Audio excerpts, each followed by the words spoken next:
my name is Amber, welcome back to my channel. This is my best books of 2021 video. So I read a lot of good books this year, but I only actually gave 10 books 5 stars, and some of those were rereads. So those have obviously all made it into my top best books of the year video, but I've also got a few honourable mentions that almost made it. I have some 4.5 star reads and some 4-star reads as well, because some of them are very much worthy of being in my best books list, because out of 160 or so books that I read, I haven't actually done the final number yet, these ones really stood out to me. I also have physical copies of all of these because I either bought them and they turned out to be favourites, or I bought them after reading an e-copy or borrowing it from the library because I like to support my favourite authors. So without further ado, let's start with the I don't know, should I start with the 4.5 star books first? No, I'm going to go straight into my 5-star books. These aren't in any particular order because I can't do that to myself, but at the end I might tell you which one I think is probably my favourite. So first of all, we have The Long Way to a Small Angry Planet by Becky Chambers. So I've actually reread the first 3 books this year, and I read The Galaxy and the Ground Within, which is her newest and final release in this series, and I gave all of them 5 stars. I adored them, so this is representing all 4 books. Like I said, the first 3 were a reread for me. I think I first read this probably in 2018, maybe. It's a sci-fi series made up of companion or standalone books, so you don't have to read them in order. I would recommend you do so anyway because some smaller characters do turn up later, but you don't have to. You can read whichever one takes your fancy. The Long Way to a Small Angry Planet is the first one, and this one follows, I think her name's Rosemary.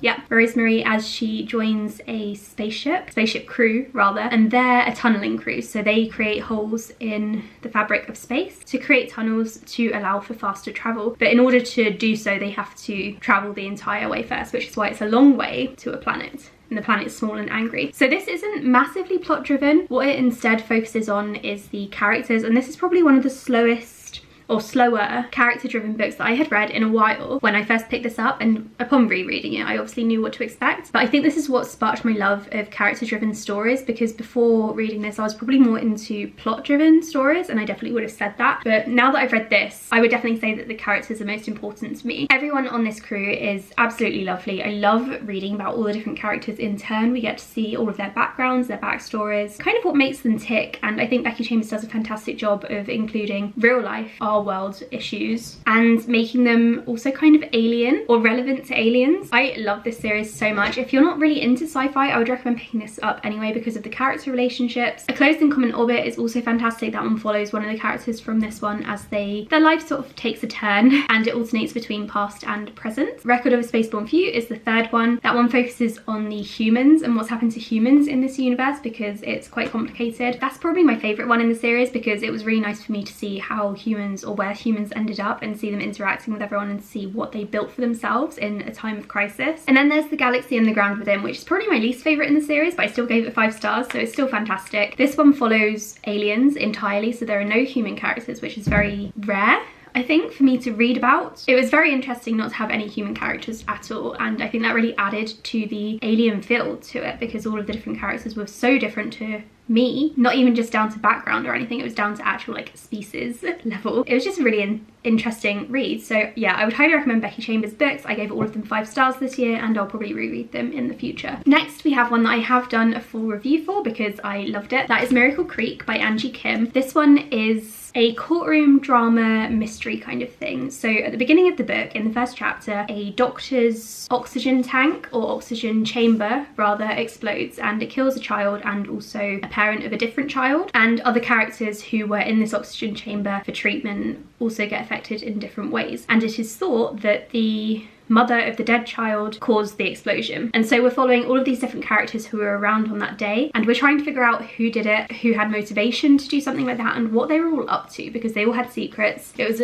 such a fast-paced and entertaining read. I loved this one so much. Gave it 5 stars, obviously. I would love to read more by Angie Kim in the future. She really knows her stuff. I believe she is, or was, a lawyer at some point. I don't know if she is still practicing, and you can tell that she really enjoyed writing the courtroom scenes because they were absolutely fantastic, and the 2 lawyer characters as well were really entertaining to read about. I loved reading about all these different characters. The main family actually emigrated from Korea, South Korea, to the US. They were dealing with that on top of this explosion that had happened and kind of ruined their business potentially. And then other characters had a lot of stuff going on as well. I don't want to go into too much detail because you don't know much about them to begin with, and then it all starts to slowly unfold. Next we have one that was a complete surprise to me. I wasn't expecting to love this one because I don't typically love the genre, but that is Shipped by Angie Hockman. I have recommended this one to everyone this year because it's one that I read in January, I think, when it first came out. It's about two arch rivals at work who are going for the same promotion, and they are on a cruise in the Galapagos Islands because their job requires them to go on this cruise and figure out how to market it properly because they work for a travel company. So it's a romance book, enemies or rivals to lovers. That part was adorable. I also loved the travel aspect of it as well. The author has actually been to the Galapagos Islands, and my favourite part of it was actually talking about how it spoke about environmentalism and sustainability and the importance of preserving all of these places such as the Galapagos Islands and the life there. I love this one. I would definitely reread it in the future, maybe in 2022, and I can't wait to see what this author comes out with next. The next one I have is something a little bit different because it's a graphic novel, although I do have another one to talk about later. This one is called This Place. It's about the first 150 years of Canadian history, or rather as Canada was being colonised. I think it's written and drawn entirely by Indigenous First Nations authors or artists, and it goes through various folk stories or points in history even where the French or British were around and what their impact was. So it's a bunch of short stories in graphic novel format, and I love this one. I gave it 5 stars. Obviously it's in my best books of the year video, and it's one that I definitely want to reread. I think I need to read a little bit more about Canadian history and how Canada kind of came to be, because I don't really know much about it, to be honest, and I think a little bit more context would have been good to read these stories with. But even as someone who knew absolutely nothing, this was still a fantastic book, and I can't wait to reread it in the future. Next we have Words of Radiance by Brandon Sanderson. This is part 2 specifically because I think this is the best part. I know in the US it's published as 1 book, but here it's 2, so I count the 2 parts separately. This is the second book in the Stormlight Archive series, which took me forever to get to. I started this series years and years ago, and I stopped after Way of Kings. Then I started Words of Radiance, then stopped after part 1. I finally got around to this one. I also reread part 1 this year, and this one was absolutely fantastic. I loved what happened at the end. It made me cry. There were several moments that made me very, very emotional, which I love in my books. I can't wait to carry on with this series. I know that the next 2 books, or main books in the series, aren't people's favourites. Words of Radiance seems to be, so I'm not really in a massive rush to get to Oathbringer, and the novellas of course. But after reading this, I am actually quite keen to carry on with the kind of steamrolling motivation that I currently have about this series. I don't really want to go into much detail about this because it's been talked about to death. There's always a read along or a readathon or buddy reading going on for this series on BookTube, so I'm sure you can find out more information about it. But basically it's an epic fantasy series, and the main characters in it are fantastic, apart from Shallan, who I still don't love. I'm sorry.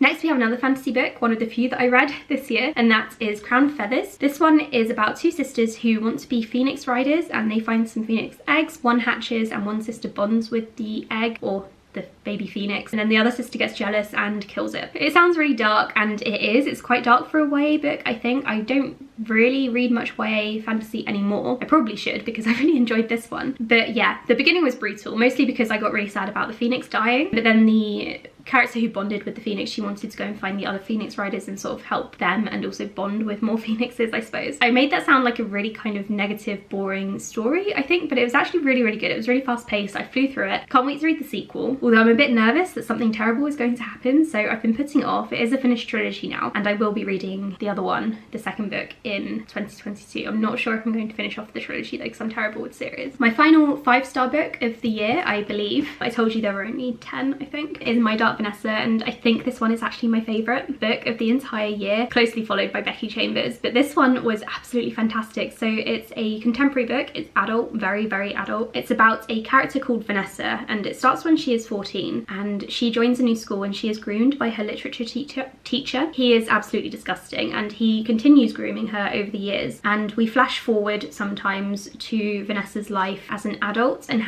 and we see how everything has affected her, especially because accusations about this teacher are now coming to light, and he may have done the same thing to other girls. But Vanessa doesn't believe that that's true, because what they had, she believes, was love. It's a very, very difficult read. It's very dark. There are some very gruesome or sickening scenes in here, but it's still one that I want to reread, because I was talking about this with a friend, and I honestly think this is a good enough book to be studied, because the author has clearly done so much research, and I think she also came out and said that some of this this is based on her real life. She was kind of pressured into it because people were like, why are you writing about this subject if you didn't experience it? And she was kind of forced to say that she had, partly, which is gross, by the way. Don't say that to authors, that's disgusting. You have no right to an author's personal life or personal business. Anyway, so this book is dark and gritty, fantastic, and it really dives into the mind of Vanessa and how she has been affected and groomed by this man all of her life, and how things that happened to her when she was younger have affected her for years or a decade to come. I adore this book. I'd recommend it for everyone, as long as you can handle something dark like this. I would be very cautious about criticizing this too much in terms of the content if you haven't experienced something like this, knowing now that it's something that the author experienced,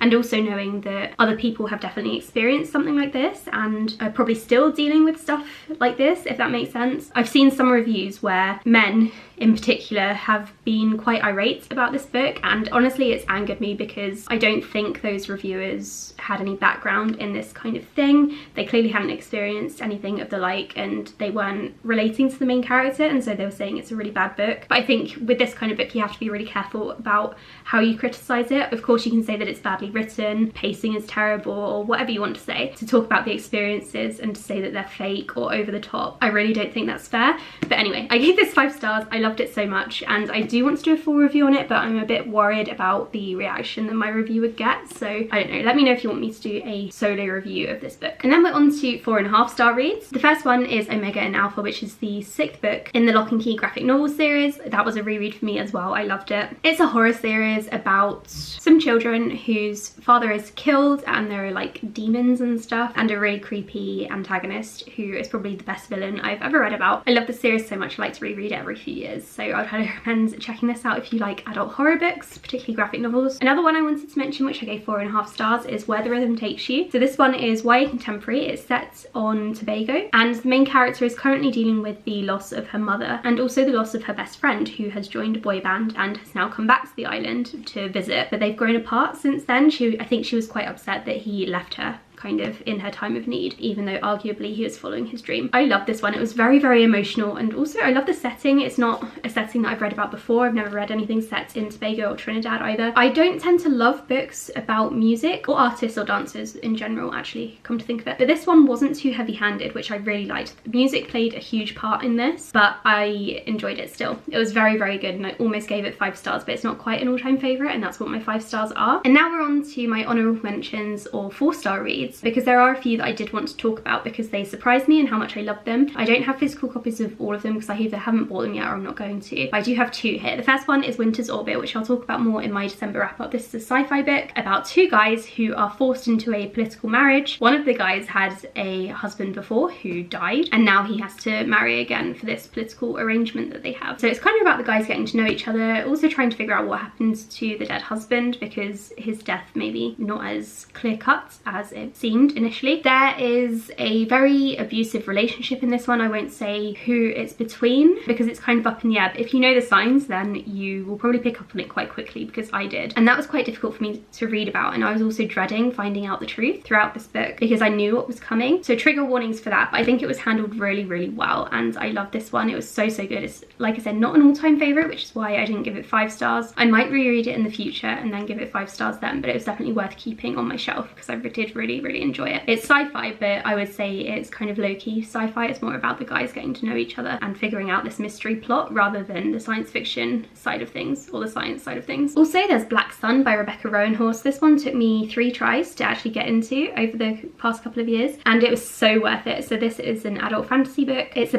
follows 4 people sort of in the lead up to this big event, and they're all traveling or on their way to this thing that's going to happen, and you just know that when they get together everything is going to collide. And that's all I really want to say about it, because the plot is basically, well, basic for a fantasy book, but it's the world building that I really, really enjoyed in this one. I also really like the characters. The world building was very interesting to me, and I'm looking forward to reading the sequel when it comes out this year. Books I also want to mention are, very briefly, 1,000 Splendid Suns, which I adored. I didn't give it 5 stars though because I didn't didn't like love it, if that makes any sense. I don't know if you can differentiate between me adoring something and loving something, but it's not an all-time favourite. So I really enjoyed that one. Amari and the Night Brothers was also fantastic. That's a middle grade fantasy that you should read. As Good as Dead was also really good. The Prison Healer was good. Allegedly by Tiffany D. Jackson, that was also fantastic. The Girl from the Well was surprisingly good. I wasn't expecting to love that one, but I did. And there was also The Good Sister, which is an adult thriller. I think I've done a full review of that one, and The Four Winds and The Great Alone by Kristen Hanna, which I both of those I really enjoyed. So those are my favourite books of 2021. I hope that I have a really good reading year this year as well. I'm really looking forward to all of the books that are on my TBR. Let me know what your absolute favourite book of the year was in the comments below. I would love to know. Thank you again for watching, and I'll speak to you all in the next video. Bye!